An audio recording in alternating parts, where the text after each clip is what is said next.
I met Buck in 7th grade at Sandalwood High School. We had the same gym class. He was a sporty looking dude. He always dressed out on time, but he always just had that kind of look like he's seen a thing or two. So I knew I had to be friends with that guy. Pretty rad dude, but I do remember the one day that he did call me out on something, man, and I'll always remember it. That I had my baggies that I dressed out into, and he called me out, man. He called me out and said, "Those aren't real baggies. They're not real Birdwells because they didn't have the stitching on the back butt."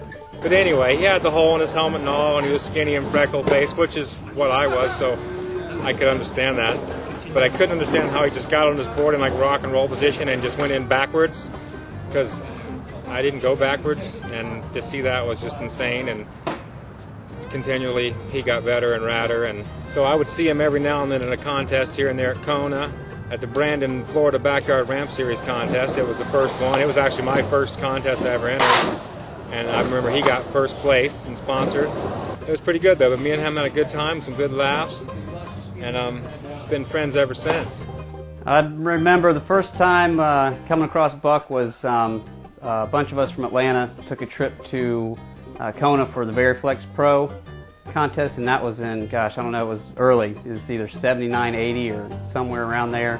But Buck was just a little kid and didn't really hang out or, you know, meet him too much, except for just saw him skate, and we were all just, you know, flipped out that this little towhead kid was just killing the ramp and kind of ruling the park all over the place. And then just, you know, on all the trips after that going down to Kona, just always running into him, watching him get bigger, getting older, and just becoming a better skater.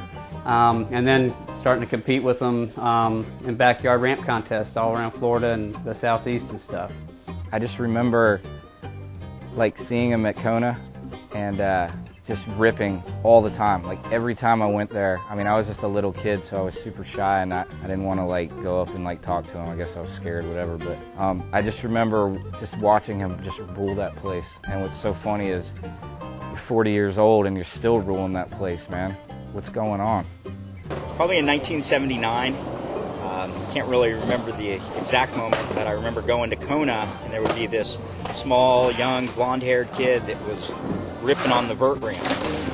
Later on, he started kind of hanging out with our group, and a bunch of us were living at the beach, and we were way into punk rock, and Brent and I kind of knew that he was a really good skateboarder, and you know, we thought he was a cool kid, and so we decided to let him stay with us, and it's kind of how we you know, became friends, and him living with me for that, and kind of just watched him, you know, become an amateur and started going to contests and things like that. You know, he just kind of got us into a bunch of things that we normally wouldn't, you know, be able to even attend. You know, certain skate events and things like that. He would like get us in because he was a contestant. And things like that, so.